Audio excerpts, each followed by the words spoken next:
दिल्ली के नारायणा में ताबड़तोड़ 10 राउंड फायरिंग ने एक बार फिर दिल्ली के कारोबारियों में सनसनी फैला दी है। पुलिस सूत्र बताते हैं ये काम हिमांशु भाऊ गैंग का है। भाऊ गैंग ने पहले भी वेस्ट दिल्ली के कार शोरूम में गोली चलाकर सनसनी फैलाई थी। आइए इस वीडियो में जानते हैं भाऊ की पूरी कुंडली, भाऊ गैंग की पूरी कहानी। लेकिन इसके पहले नारायण के कार शोरूम में चली गोली के बारे में जानिए इलाके के डीसीपी विचित्रवीर सिंह ने क्या बताया।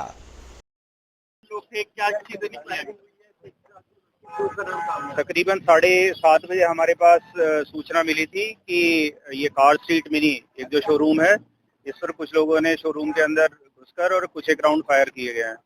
वो सूचना मिलने के बाद पे यहाँ पे जो लोकल थाने का स्टाफ है उसके साथ साथ ऑपरेशन टीम यहाँ पर पहुंचे और अभी क्राइम टीम को भी बुलवा लिया गया है। अभी तक जो इनिशियल हम लोगों ने यहाँ पे मौका मुआयना किया है और लोगों से पूछताछ की है, उसमें 10+ राउंड्स फायर हुए हैं। थैंकफुली कोई भी हताहत नहीं है इसमें और बाकी 3 लोग अभी तक आने कंफर्म हुए हैं जो फायरिंग करके बाहर गए हैं। उनको ट्रेस करने के लिए और उनकी पहचान करने के लिए टीम्स का गठन कर दिया गया है और इसके आगे जो भी फर्दर जानकारी होगी वो आप लोगों के साथ इससे पहले भी पश्चिमी दिल्ली में इसी तरह ऐसे नाम हिमांशु भाऊ, पिता का नाम स्वर्गीय श्री कृष्ण कुमार उर्फ लाला, जन्म स्थान गांव रिटौली रोहतक। यही है शुरुआती परिचय उस गैंगस्टर हिमांशु उर्फ भाऊ का जिसके नाम पर देश के कई राज्यों की पुलिस में हाय तौबा मची हुई है। जी हाँ, हाय तौबा, जिसके लिए दिल्ली पुलिस की गोली भी नॉनवेज होकर उसके एक शूटर को मारने पर मजबूर हुई और दिल्ली पुलिस के स्पेशल सेल की गोली से उसका शूटर मारा गया।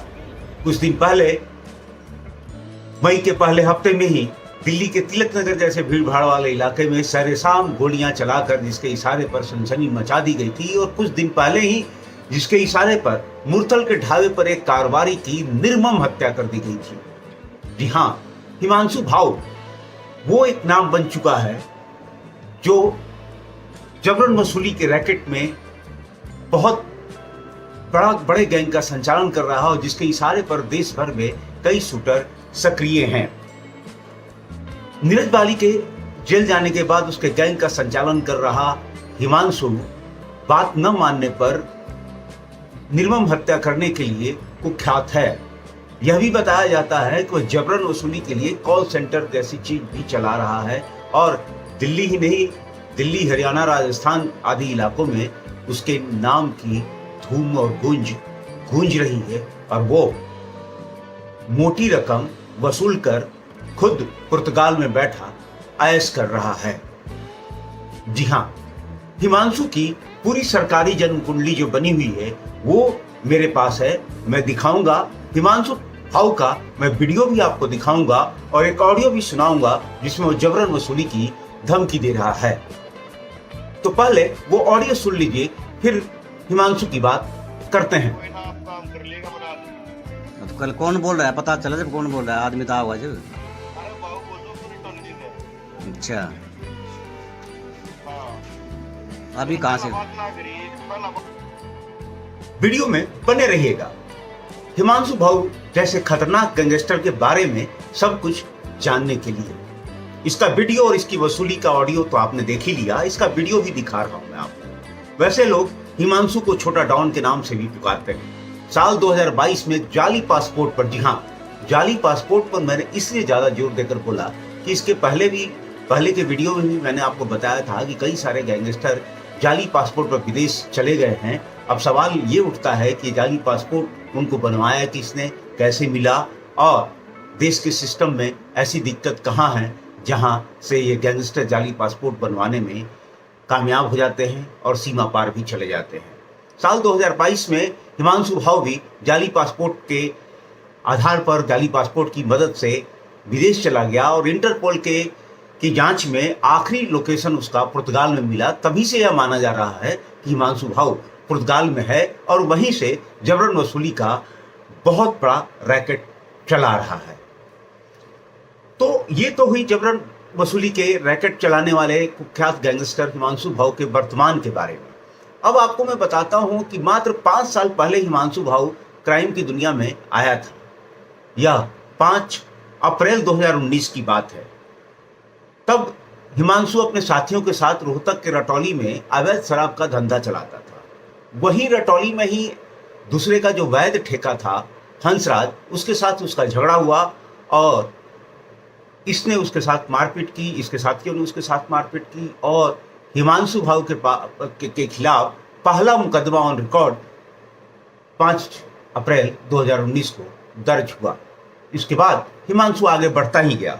इसके बाद भी उसने कई क्राइम किए। 9 अगस्त 2019 को उसके खिलाफ सब्जी मंडी के प्रधान से रंगदारी मानने का आरोप लगा और उसमें वो गिरफ्तार भी हुआ। इसके बाद 5 जुलाई 2020 को उसने कार फाइनेंसर पर कई ताबड़तोड़ गोलियां भी चलवाई। कार फाइनेंसर का कसूर इतना ही था कि हिमांशु का जो आदमी था उसने कार ली थी और वो EMI देने में असमर्थ हो रहा था और कार फाइनेंसर ने उस पर दबाव डाला था। इसके बाद तो कभी हिमांशु भाऊ का सिलसिला रुका ही नहीं है।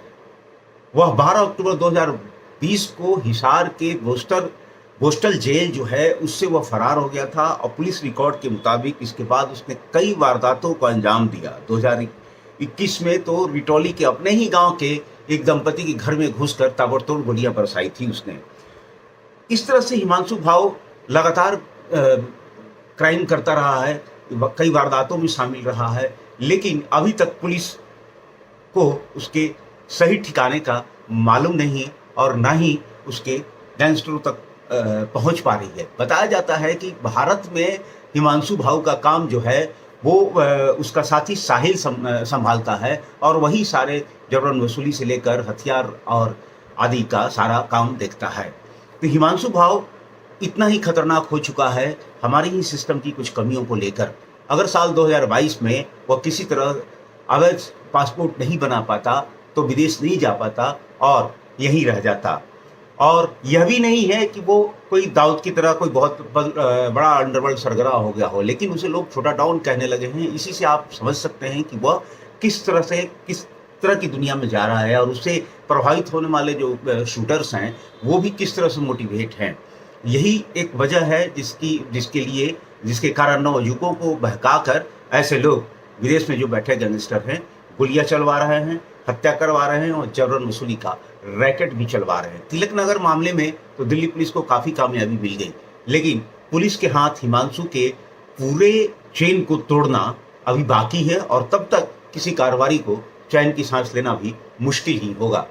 अगले वीडियो में फिर मिलेंगे, तब तक के लिए नमस्कार और इस वीडियो को लाइक और सब्सक्राइब करना मत भूलिएगा। नमस्कार।